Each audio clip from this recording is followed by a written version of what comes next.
Et le Seigneur appela Judas. Cet homme bien sûr est tombé. Oh, ce n'est pas tous les 12 qui ont eu du succès. Si vous le voulez, nous pourrions appeler ces 12 apôtres à l'école biblique du Seigneur. Bien sûr, on dira « école biblique » pour plus de commodité. C'était une école bien étrange.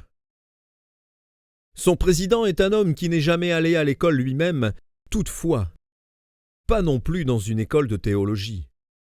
Il n'avait pas de maison fixe, et eux avaient leur classe au bord de la route, au bord du lac, de la mer, là, dehors à la belle étoile. Parfois le Seigneur leur donnait un enseignement privé, parfois un enseignement public. Il n'avait le contrôle que de 12 étudiants. Ces étudiants n'étaient pas de grands hommes eux-mêmes. L'un était docteur, d'autres étaient pêcheurs, l'un était collecteur d'impôts. De certains d'entre eux, on ne sait rien. Mais chacun était un problème. L'un d'eux a commis suicide, un autre juré, blasphémé, et le Seigneur eut de vrais problèmes avec eux. Mais lorsque le Seigneur en eut terminé avec eux, ces hommes ont bouleversé et remué le monde. Je doute qu'aucun homme n'eût choisi aucun d'eux, mais lui appela qui il voulut. Finalement, le Seigneur appela Paul.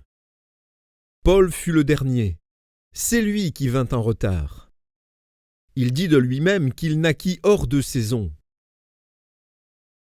Bien sûr, nous ne sommes pas une école biblique ici ce matin, mais à l'école biblique, nous commençons en septembre et tous les étudiants doivent être là le jour de l'ouverture.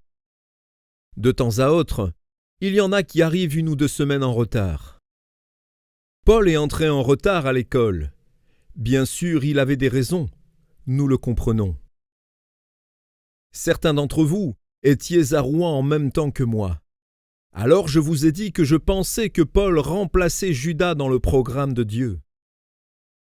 Certes, il n'est pas nécessaire que vous soyez entièrement d'accord avec moi à ce sujet. Mais au fait, vous n'avez pas besoin de l'être si vous ne le voulez pas. Vous souvenez-vous lorsque l'on tira au sort Matthias?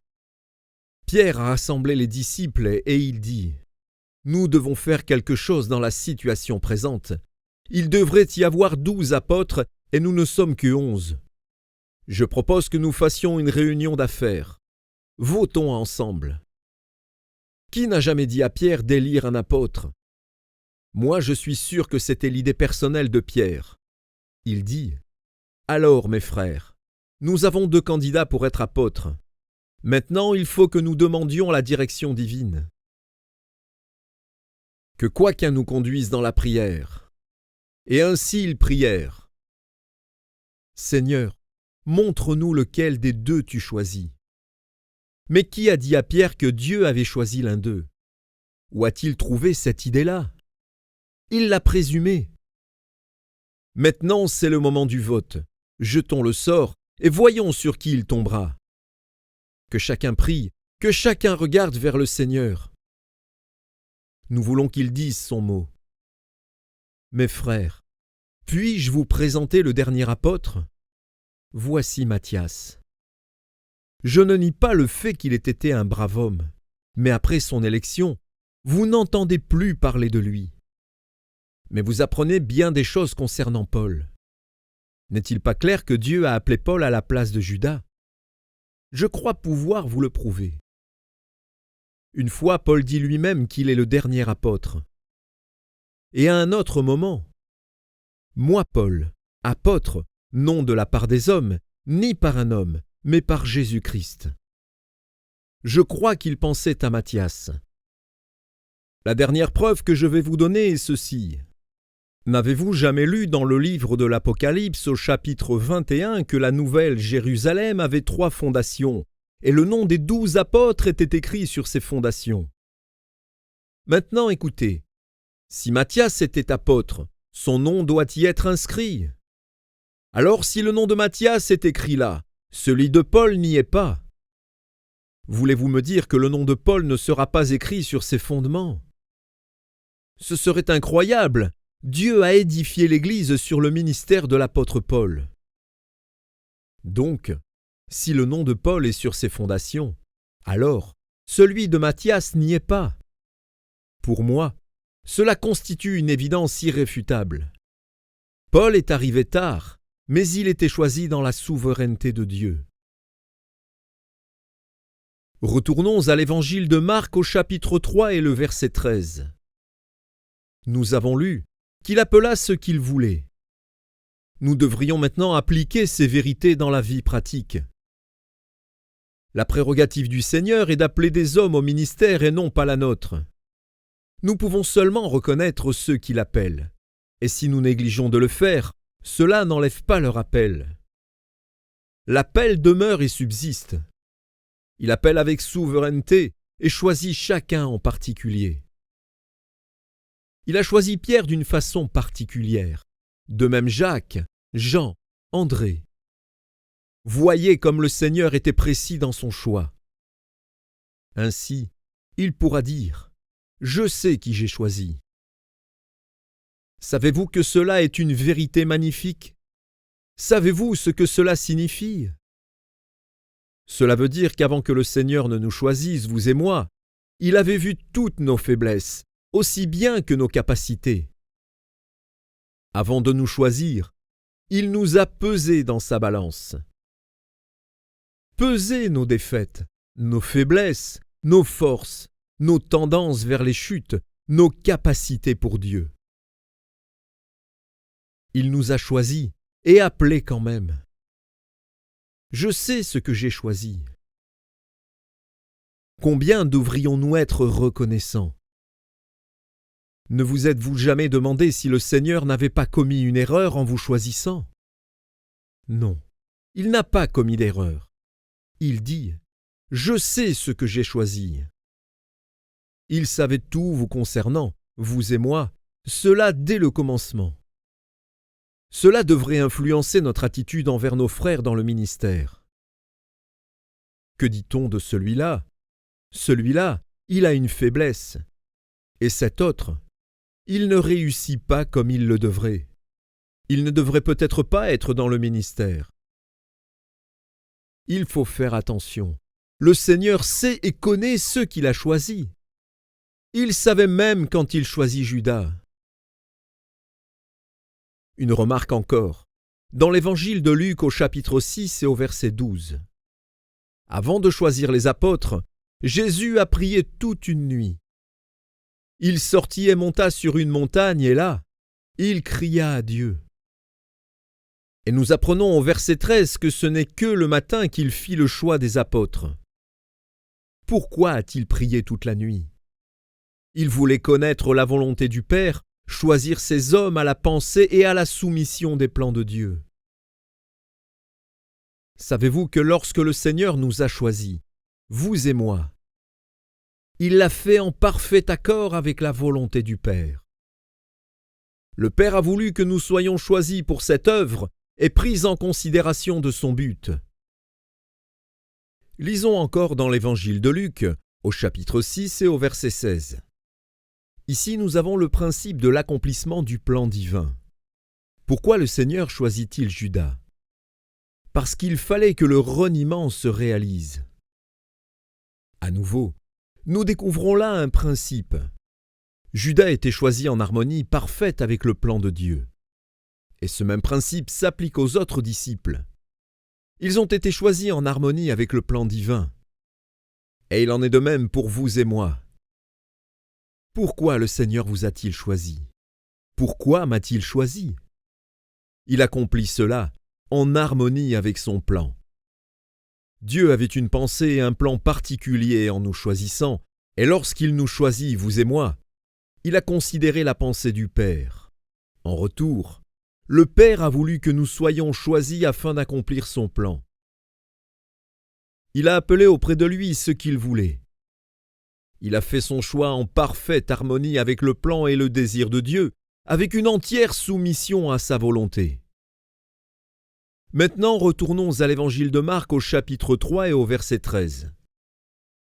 Il nous est dit là qu'il a appelé ceux qu'il voulut, et ils vinrent auprès de lui. Le Seigneur les a appelés, comptant sur leur réponse. Savez-vous que cela est remarquable? Pouvez-vous essayer d'imaginer cette situation dans votre pensée? Cela me rappelle le temps où le Seigneur m'a appelé. J'étais alors en Allemagne et ce jour-là, j'ai eu une vision. Je me suis vu marchant sur une route et le Seigneur venant auprès de moi et me coupant la route. Avec lui étaient les 12 apôtres. Arrivé à la jonction des chemins, il traversa et s'arrêta, fit un demi-tour et tendit sa main vers moi. Ce rêve était clair, tellement clair que je me souviens encore de la couleur de ses yeux. Je pourrais vous dire s'ils étaient bleus ou bruns, mais je garde cela pour moi. Je ne pense pas qu'il y ait là une signification quelconque. Je me souviens de la marque des clous dans ses mains, et me tendant sa main, il m'a regardé. Je me souviens encore de ce regard, il n'a pas prononcé un mot.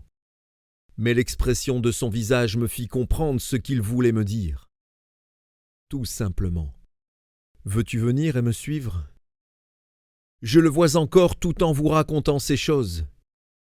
Il me regardait étonné, comme s'il me disait « Que vas-tu faire ?» Les disciples étaient arrêtés et me regardaient eux aussi. Et je me souviens de leur physionomie, s'interrogeant « Va-t-il venir ?» Le Seigneur fit de même à l'appel des apôtres. Il dit à Matthieu « Viens et suis-moi » et il attendait la réponse. Il vit des pécheurs, il leur dit « Venez et suivez-moi, je vous ferai pécheurs d'hommes. » Pouvez-vous imaginer de quelle manière le Seigneur regarda ces hommes, se demandant ce qu'il ferait et s'ils répondraient? Il appela à lui qui il voulut. Lisons maintenant dans le même chapitre du livre de Marc, le chapitre 3 et le verset 14. Je pense, mes frères, qu'il y a eu une lacune dans notre mouvement. Nous mettons les premières choses à la deuxième place, et la deuxième à la première. Lui n'a pas appelé ses disciples premièrement pour prêcher, il en a choisi 12, afin de les avoir avec lui. C'est là exactement que nous faillissions. Nous pensons que notre plus grande activité est de prêcher, enseigner, travailler pour Dieu dans l'activité, et je pense que là est l'erreur. Il est écrit qu'il en a choisi 12 pour les avoir avec lui. Après cela, pour les envoyer prêcher. Nous substituons notre activité et notre vie de communion. Je ne veux pas dire que nous ne devons pas être actifs, bien sûr que nous devons l'être, mais nous devons mettre notre vie de communion à la première place. Et je crois que c'est là principalement qu'est la faiblesse des prédicateurs de la Pentecôte. Ils réalisent qu'ils sont appelés pour prêcher, mais beaucoup ne réalisent pas que premièrement ils ont été appelés pour être avec lui, pour vivre avec lui, appelés pour vivre une vie de communion avec lui. Savez-vous ce que je pense, mes frères? Le succès de notre ministère dépend du temps et de la manière que nous passons avec lui. Dieu ne nous jugera pas d'après la multitude de nos activités. Nous ne sommes pas appelés que pour travailler pour Dieu. Dieu ne veut pas que vous travailliez pour lui. Cela est la conception des hommes.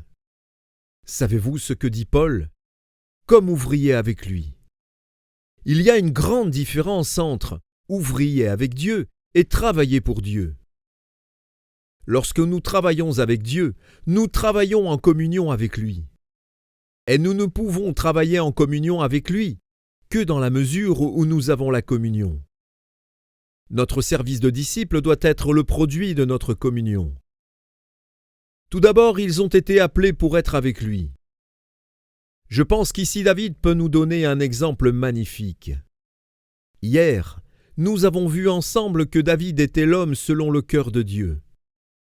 Nous avons aussi remarqué dans le cas de Ruth de quelle manière Dieu agissait providentiellement pour l'avènement de David. Comment Dieu cherchait un homme selon son cœur. Il y a beaucoup de raisons pour lesquelles nous pouvons dire que David était l'homme selon le cœur de Dieu. Je ne veux pas vous donner ici une étude sur le 2e livre de Samuel, mais j'aimerais emprunter quelques pensées à ce livre. Plusieurs paroles y sont répétées, et je pense qu'elles en constituent la clé. Ces paroles sont « devant l'Éternel ».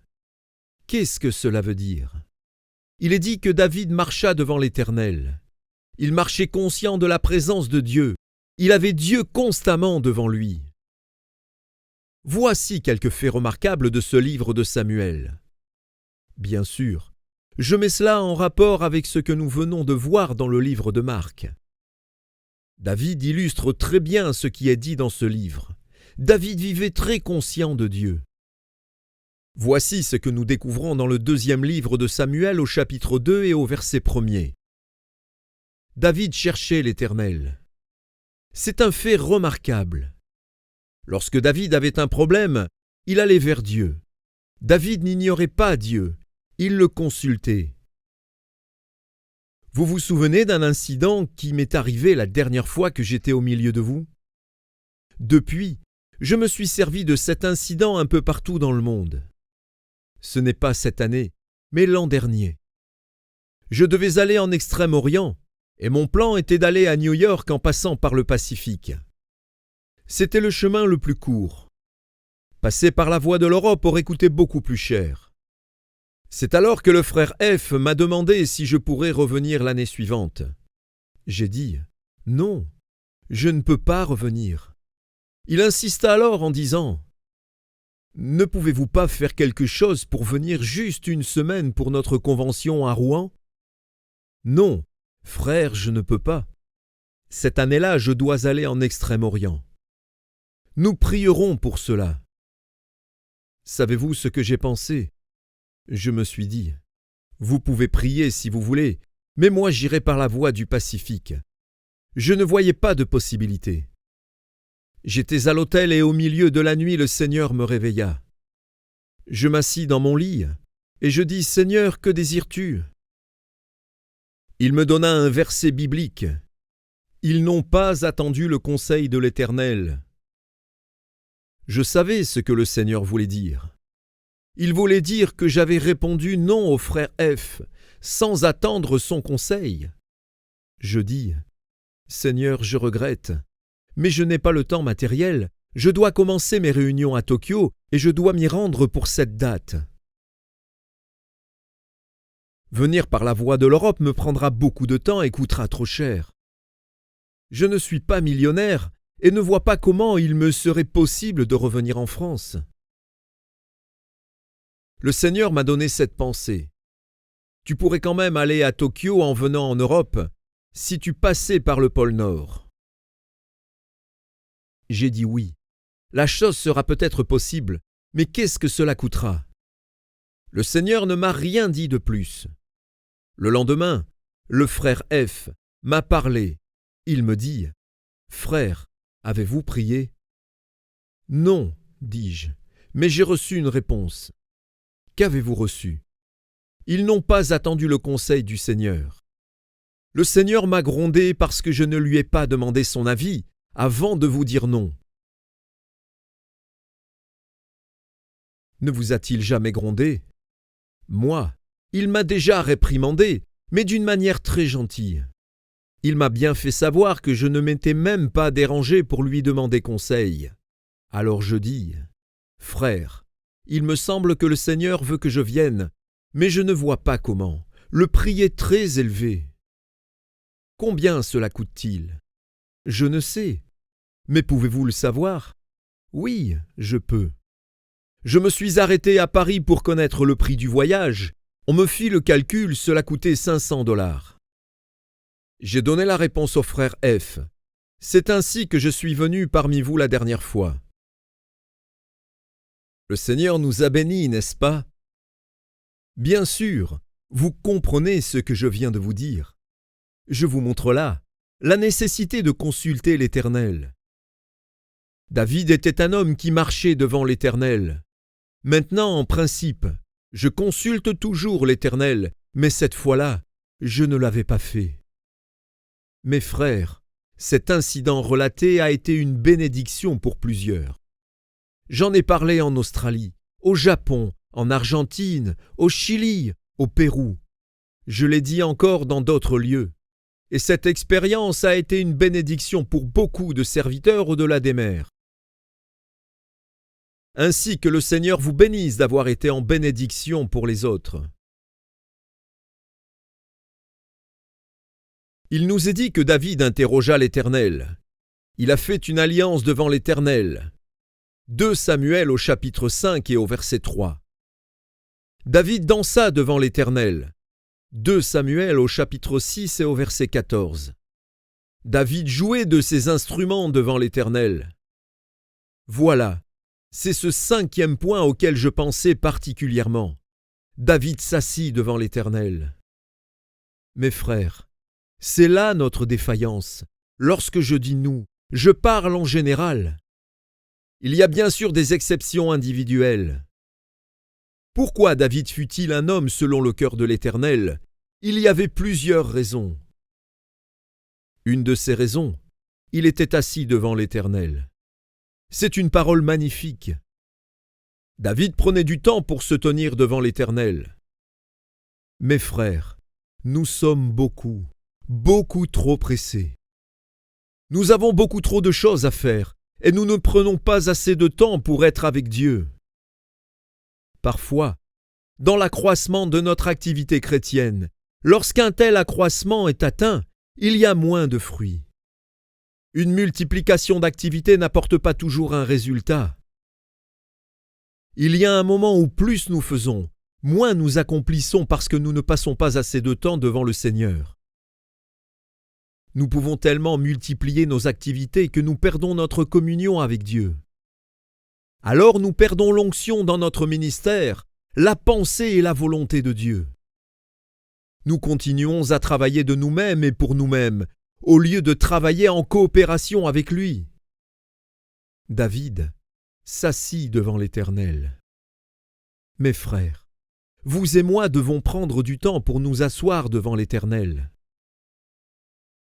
La nuit dernière, j'ai été réveillé par le Seigneur vers 2 heures du matin. J'étais très fatigué, mais je savais que c'était pour moi le moment de me lever et de m'asseoir en sa présence. Je ne sais pas combien de temps je fus devant le Seigneur, peut-être jusqu'à 3 heures, mais je savais que c'était essentiel pour moi, que cela aurait une influence sur nos réunions aujourd'hui. Parfois il m'éveille et je dois demeurer pendant des heures en sa présence. C'est la raison pour laquelle il est nécessaire que je puisse me reposer pendant mon voyage. Jésus avait appelé à lui ceux qu'il voulait, afin de les avoir avec lui. Et ce n'est qu'après cela qu'il les envoyait prêcher. Être et demeurer avec lui dans la communion, c'est la première place. Travailler avec lui dans une activité, c'est la deuxième. Nous devrions apprendre ce principe excessivement important. Si nous voulons avoir un ministère effectif, nous devons tout particulièrement veiller sur notre vie de communion.